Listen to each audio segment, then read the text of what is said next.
Obsèques de Jean-Marie Le Pen qui était présent à l'enterrement. Les funérailles de Jean-Marie Le Pen ont eu lieu samedi. Sa famille était présente, mais aussi des cadres du parti ainsi que d'anciens camarades du patriarche d'extrême droite.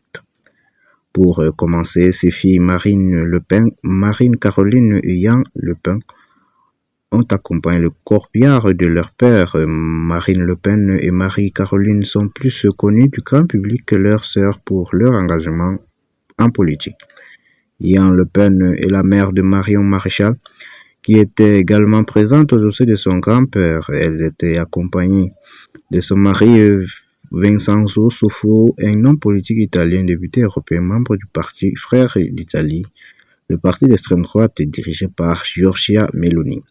La veuve de Jean-Marie Le Pen, Jenny Le Pen, était également présente, seconde épouse du fondateur du Front National. Elles avaient été envisagées pour s'engager en politique en cas de non-éligibilité de son mari, mais ce ne fut finalement pas nécessaire. En plus de la famille de Jean-Marie Le Pen, il y avait également un membre de sa famille politique proche ou plus lointaine. Il y avait notamment Jordan Bardella, qui se présentait avec une barbe de 3 jours et est resté loin de caméra.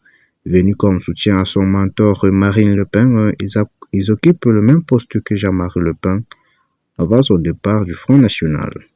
Steve Briouat, le maire d'Hénin-Beaumont, était également présent. Il a rejoint le Front National en 1988 avant de le quitter 10 ans plus tard pour rejoindre Bruno Maigret.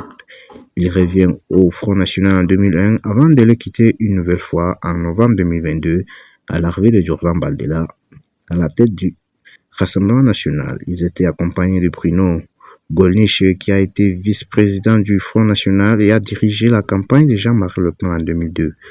Il est aussi connu pour ses déclarations négationnistes. Il y avait aussi Bruno Bilde, député RN dans le pas de Calais.